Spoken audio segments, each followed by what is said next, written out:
Hello and welcome to another episode of The Other Side of Sales. I'm Ashleigh Early. And I'm Ryan Woodard. And I am so excited because today we are joined by Michelle Beauchamp. She is the CEO of the Champ Group, passionate about helping others grow. She has over 25 years in leadership and sales and is committed to deliver tools that help others gain confidence and experience the success that they deserve. And I love this. Her slogan is Unleash Your Inner Champ.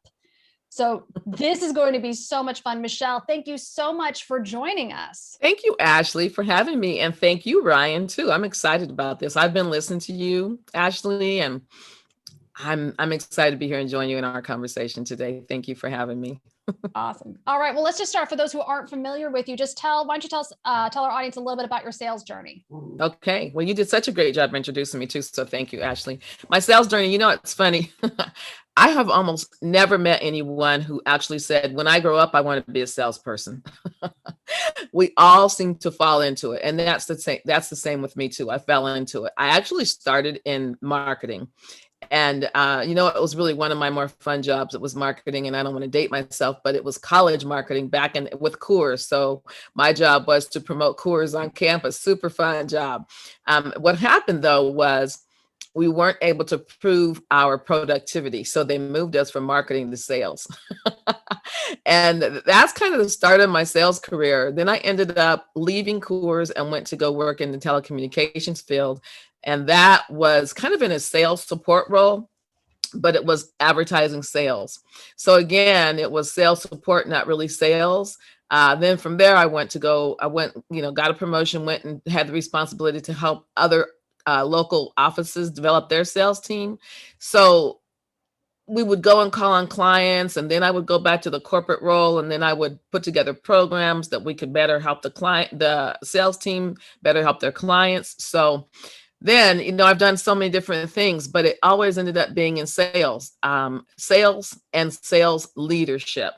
So leading teams, then we moved, and then I didn't find a job as a leader. So then I went back into sales, and I tell you what happened in that situation. When we lived in Fresno, then we moved to Portland. And being in sales with no team to manage was actually, it was fun because I was able to really connect with the clients. But what I realized kind of the transition from marketing to sales is that I really do like helping people. And I really enjoyed the dialogue that I would have with the prospects. And, it was awesome when I would use the right techniques and be able to solve their problem and they become my clients and see their business grow and see them prosper. That was really exciting to me. But I definitely did not grow up and say, when I grow up, I want to be in sales. But I've not been able to leave it because I really like it. And so that's what now, with my training company, I train people to sell and lead better. I'm curious, what it is, because I feel like that happens with so many people where we fall into it. I swear we need to do stats on this. How many people start this show saying, I had an untraditional launch into sales, or I didn't intend on going into sales. I swear 90% of our episodes start like that. So you're, in a weird way, you're weird if you did. And there are a few. I know it. That did. And now there's all these great, there's some really great sales programs actually at colleges and stuff now too. But I'm curious because you mentioned kind of coming from marketing, coming into sales and kind of trying to do other things, but kind of always coming back. What is it about, at its core, what is it that keeps you coming back? Because I know we all have those days where we're why are we doing this? I could just go get a nice job in accounting and not stress. Well, that's funny. When you use an example with me, actually, accounting for me, it's great for some people. For me, it would be super boring. So one thing that's so exciting about, right? Yeah.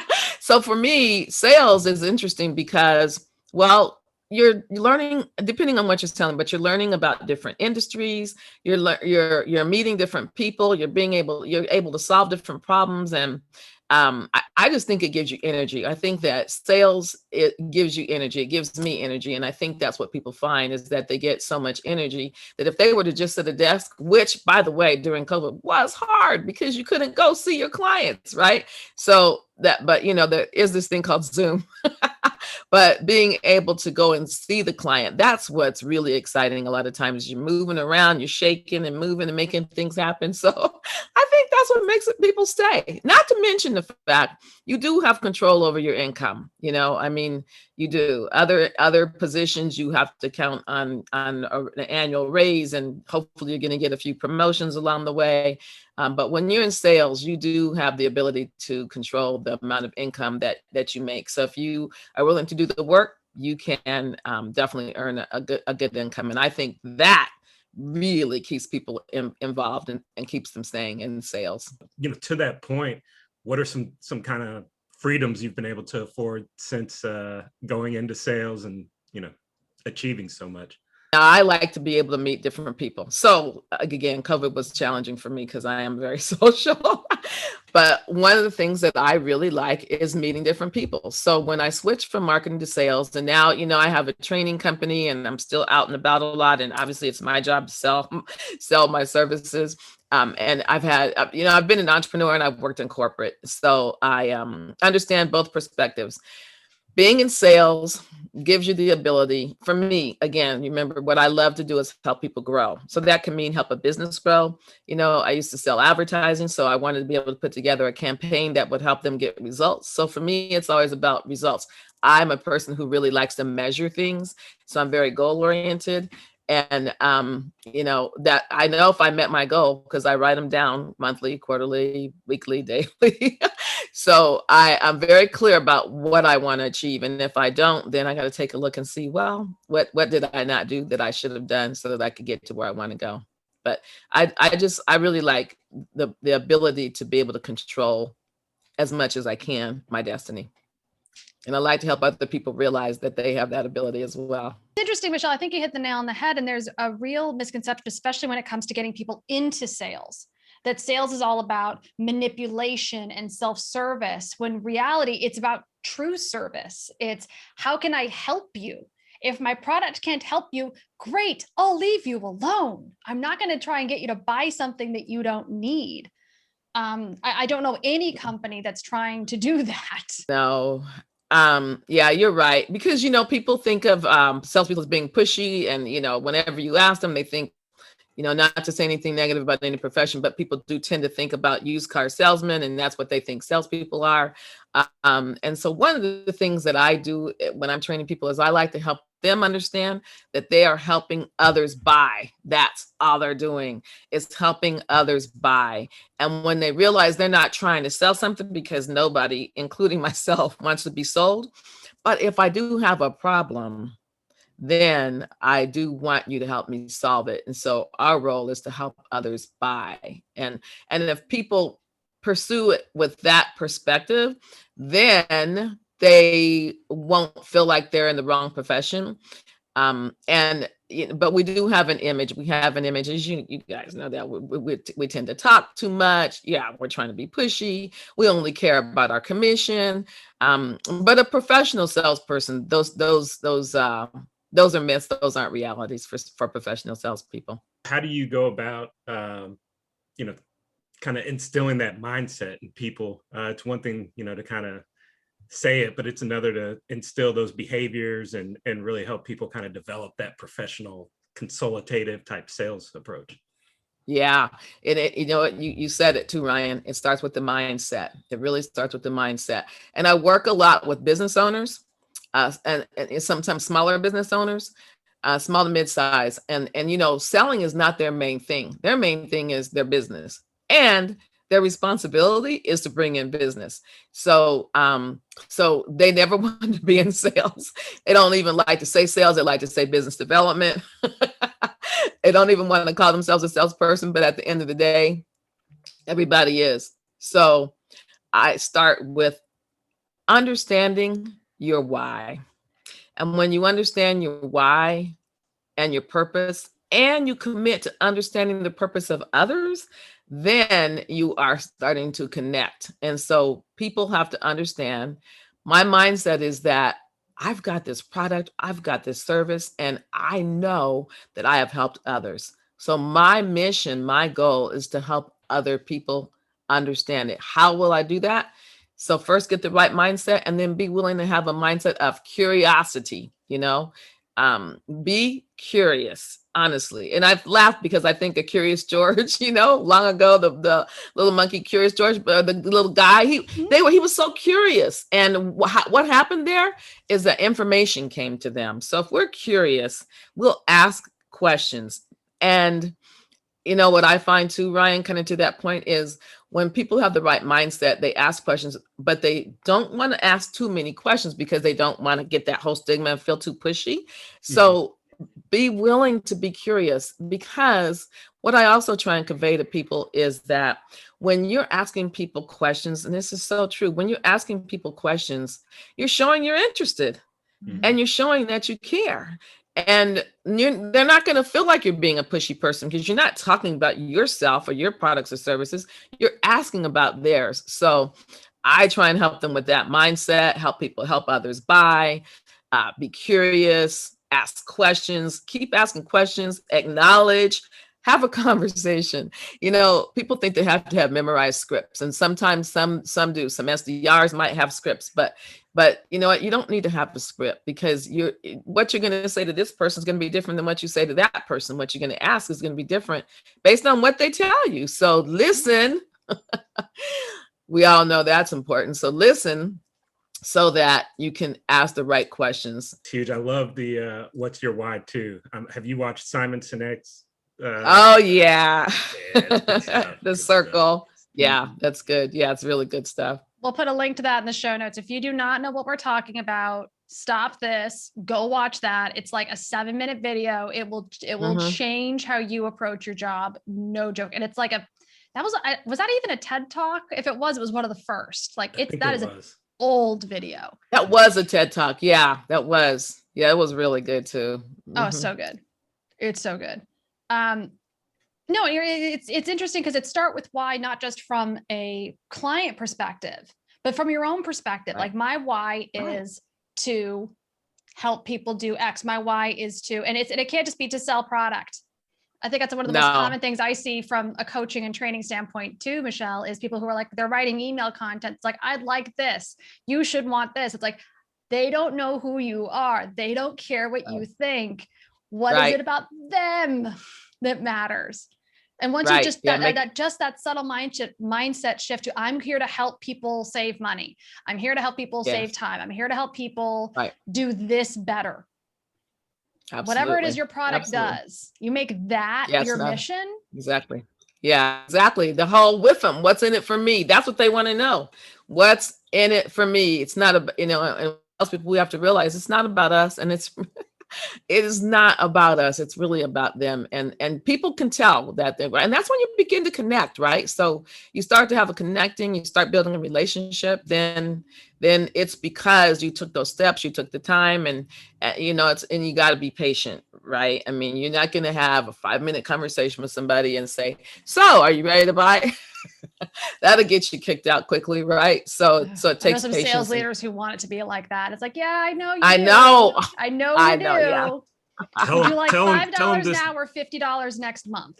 Yeah. Tell them this discount ends at the end of the quarter. Oh yeah. I was a sales leader for many years, and I tell you what, and it's funny because this time of the month, this is when we're recording this, it's almost toward the end of the month.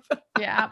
So the message starts to get different from the sales leader, doesn't it? When the month is about to close. Mm-hmm. But it kills you too, because I mean, we're salespeople, we're also buyers. And right. I know the prices are going to drop at the end of the quarter because y'all are going to get desperate, and I'm going to hold out if I can, or I'm going to ask for that end of quarter discount now. Right. Like the moment you get a reputation for doing this, it shoots you in the foot. Yeah, yeah, you're never going to sell at a whole full price ever. Devaluing your product. Yeah, absolutely. It is. Well, and I understand the pricing strategy of like maybe you see this a lot with hardware. So I know there are markets that are designed around this, where the price of hardware, especially like the full list price, can be 2 or 3 times what the average sale price is, because discounting is built into the pricing structure. So obviously it can be different, but it's really interesting, the message. People don't think through the message that discount is sending. And you hit the nail on the head, Ryan, it's devaluing your own product. And I know there are, Michelle, I know we have a lot of people who listen to this who are new business owners, new consultants, recently started their own journey. I started my own consulting and training journey a little over a year ago. Holy cow. I don't think there's anything more terrifying than someone asking for a discount and saying no. It is terrifying. And at the same time, every time someone's asked me for a discount and I've said no, no one's ever walked away. Absolutely. Right. Why is that? Because you had the value and they knew you were solving a problem, right? I mean, that's definitely important. We want to be curious, but we have to realize if we're not going to just sell them anything, we got to find out what is their struggle. And the reason why you were able to not have to discount Ashleigh is because you helped them identify their struggle. And that was worth more than a discount was going to be, because they could not continue with the struggle. So when we recognize what the struggle is, we don't have to worry about the discount. That's when they're saying, okay, I'm ready. Right. Exactly. It's okay. I know you have to ask. I respect that you asked. I would do the same thing. And at the same time, no. Yeah. And here's been why. In this situation, it's terrifying. It's really scary, but don't discount. I know John Barrows has done some great stuff on not discounting too. Has been fantastic. And it's interesting too, because we had a fun little interaction while we were scheduling this, because we always ask guests to kind of think through what sort of topics they want to discuss and stuff like that. And through some fun miscommunication over email, the idea of creating significance came forward. And we realized afterwards that was actually your sign off and your signature. I just got mistaken, but it's this great happy accident. And I feel like we've been dancing around it for a minute. So I wanted to call this out, because that really is a great mindset and a great way to think about if it's not, I'm helping. And I think especially for people who are not directly involved in closing, if your goal, if your mindset is to create a significant moment with a client, that does so much for the sales process, even if you're not the one closing. Absolutely. Yeah. I love that phrase. Like you said, it's on my signature. And you know what it does for me is it reminds me, like we just said, it's not about me. If I'm going to help you, then that means I'm creating success for you.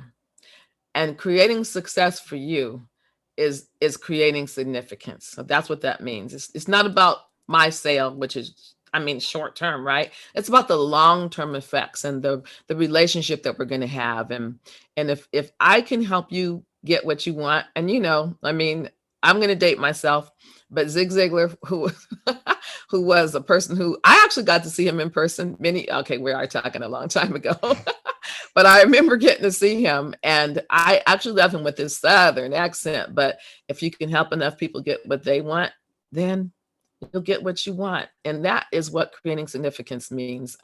So when you have your sales hat on, whether you're a business owner and you need to get somewhere in business, it's not about need. You don't want to be needy, because then you're going to be pushy. But you know what you want, and you know what you deserve, right? You know what you deserve. And when you take the time and do all these things we've talked about, ask the right questions, develop the relationship, make sure they like you, right? Because we don't buy from people who we don't like. So when we do all that, then we are creating significance. And that's when the people will stay our clients. And the other really cool thing about it is they're going to tell other people about how we're helping them, right? Because we all know referrals and introductions, that's definitely great to be able to get referrals and introductions. It's much easier than the prospecting and the marketing that we all know we do. But the referrals and the introductions are definitely the way to go, which when we're creating significance, we get. And you get them organically without asking. And that's real magic. Right. That's really cool, right? Oh, thanks. Yeah, exactly. That's what you say. Yeah. Yep. That's where you break out the really good tailored gifts as a thank you. Yeah. So I'd like to pivot here quickly, because this came up in our pre-call and you mentioned you were open to talking about this. But just for transparency, we're recording this on April 23rd. So we're recording this a few days after Derek Chauvin was convicted on all 3 counts. I feel like I'm grateful you said you were willing to talk about this a little bit as a as a Black woman in sales, I think there's really a moment here, hopefully, that is the continuation of everything that happened last year, and a continuation for change and more racial justice and justice in policing. But from a business perspective, we've got a lot of sales leaders right now who I think are struggling, especially if they look like me, if they are not Black, are struggling with, how do I support my team and create a healthy environment? Do we talk about it? Do we not talk about it? How do I support people who are having whatever reactions they're having to this? And I'll start with a very simple question. Do you think this is even something that needs to be discussed in the workplace? Absolutely. And thank you for asking that, Ashleigh, because it's real world. I mean, it's real world. Absolutely, it needs to be discussed in the workplace. And I am glad we're talking about it, because there are so many emotions going on. And, we all know that as a leader, we have to first pay attention to the people, because the production and the productivity that we want is not going to happen if our people that are supposed to perform it are not okay. So it is absolutely necessary that the leaders ask it. And, it's all about getting out of the comfort zone. So leaders might be uncomfortable. That's okay. It's not about you, right? I mean, we have to check in with our employees and see how they're doing. When I went to a few rallies last year, or, protest rallies, the sign that really stuck with me the most was "Silence is violence." That sign stuck with me. And that means in the workplace as well. If we're not bringing it up, I mean, and I mean, not to even wait to have someone bring it up. A leader's job is to understand what's going on with their people. And so the leaders, I really want to encourage them to ask. And don't ask a closed-end question. Don't say, "Oh, I know this just happened. Are you okay?" Because that's a yes or no answer. And most people are not okay. And most Black people in particular are not okay, because there's just too much going on. I mean, we all know the same day a girl got shot. I don't know the whole story about that. This morning, I saw another guy in North Carolina got shot and killed. So there's a lot going on. It is hard every day. It really is. So for leaders to just not say anything is just not leadership. So asking an open-ended question, "I know there's a lot going on. Tell me how you feeling about how you doing with all this. And then what can you think of that I can do to help?" And then, you know what, that helps the person talk. Now, remember what I said earlier too, when you ask people questions, that it shows that you care. Well, that's asking a question. And the people who are on your team, leaders, they're going to feel like you care. I mean, you don't have all the answers. You can say, "You know what, I don't even know where to start with this." You can admit it's about being vulnerable, right? Brene Brown, who's behind me there. You don't even know where to start, but you say, "I don't really know what to say. Tell me, how are you doing with all this?" I mean, that I really want to encourage people to ask those open-ended questions. I was talking to a girlfriend the other day, and she was telling me that they had a listening session in her company, and another friend of mine, they had one. So leaders are asking, there are discussions being held, but maybe not everywhere. And here's the thing, what I don't want to have happen, Ashleigh, so you can tell I'm glad you asked this. I don't want people to think because nothing happens, they don't need to say anything, I mean, somebody a couple months ago was saying, I really wish that we would have done some DEI work last year when the thing that happened, when George Floyd was murdered, because it was fresh. My comment, because I do obviously DEI work, was, hey, we've got Asian hate big time. I mean, that's big. We always have, people, I saw something that last night, God created us all, right? We all bleed red. We all need to understand that differences are good, and we have to quit being upset and mad and causing hurt, and really create opportunities for people to be who they are, the whole inclusion and belonging. And we won't do that if we keep things silent and we get awkward and we don't want to talk about it because we don't see that it's happening in our organization. It's because we're not looking around. So we have to take around and look around. You know what John Maxwell says? A leader sees more and before. So leaders see more and before means they're not waiting for something drastic to happen in their organization. They're aware of what's going on around them, and they're willing to bring up the difficult subjects to discuss. That was a long-winded answer, I know, but Long-winded, but necessary. Yeah.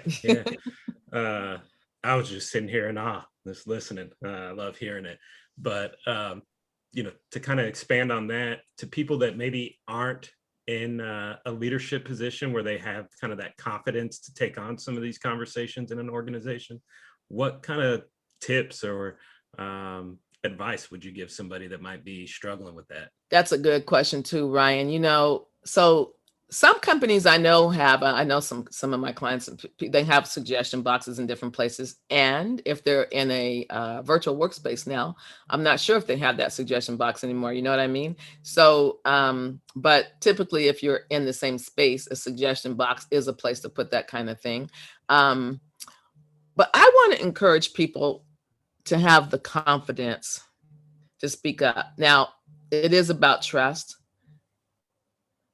So what I would like to suggest is to think of one person in your organization that you can think of that you do trust. We need allies.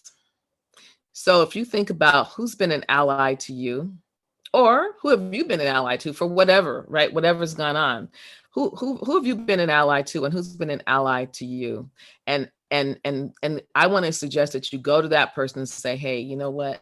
This is really bothering me. So I am looking for your help on this. What do you think I should do?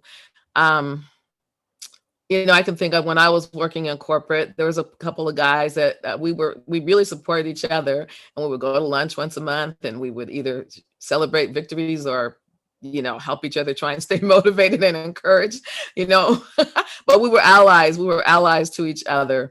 And I'm hoping that everybody has at least one person that they can trust within their organization.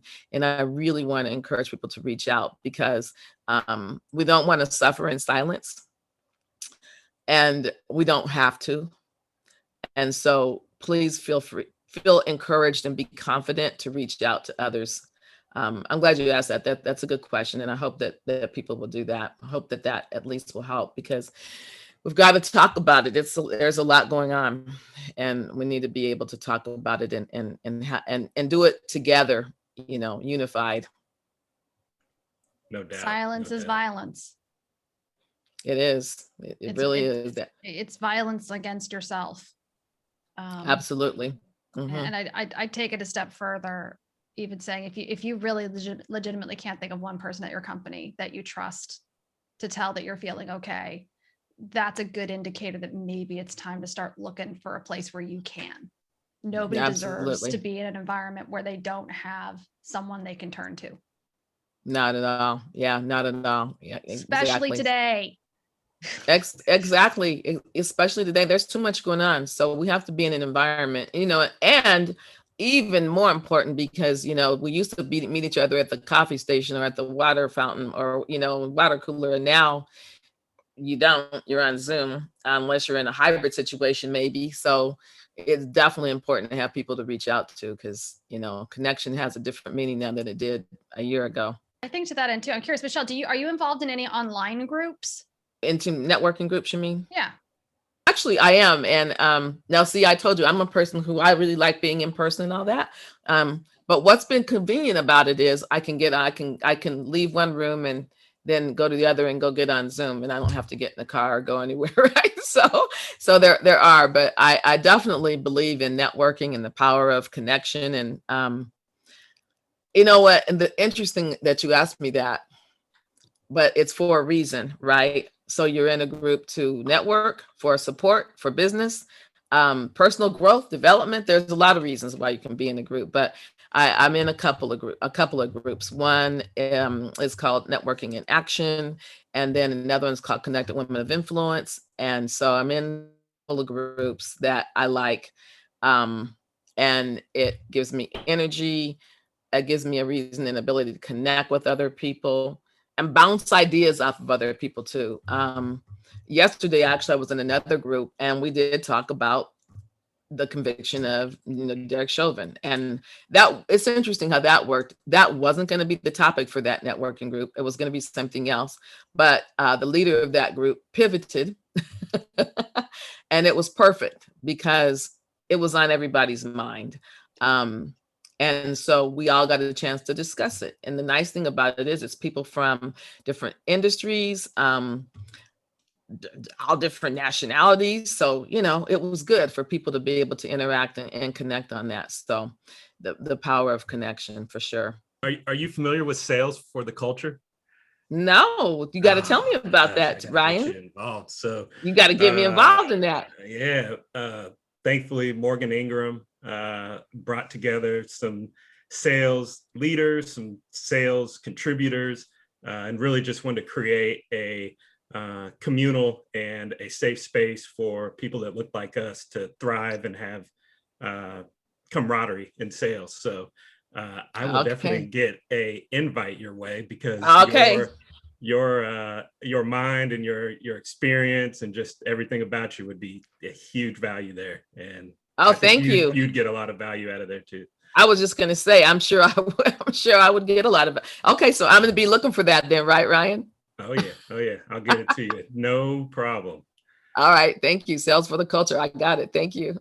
And we'll put a link in the show notes as well. I was teeing you up there a little bit, Ryan. I knew what was coming, Michelle. I know he runs that group. So. Okay. Awesome. Thank you. Get some little softballs in there. All right. So we're to wrap this up. We're going to end the show the same way we do every other show. We're going to do the lightning round. This is a series of rapid fire questions. Nothing too intense. Don't think too much about them. No wrong answers. Okay. We'll start off with something a little bit fun. What's your morning routine? I get my coffee and take my vitamins, get my coffee, and then I go have my morning for about 30, 45 minutes prayer meditation time.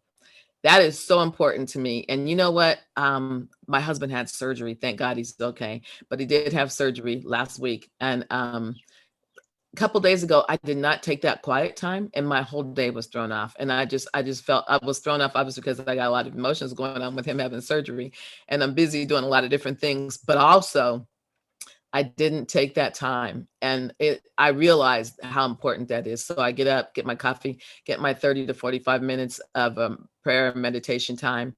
And then start getting ready for the day. But I have to do that first. That's my routine. Starting off the day right. Starting the day right. You could pick one person who's had a significant impact on your career.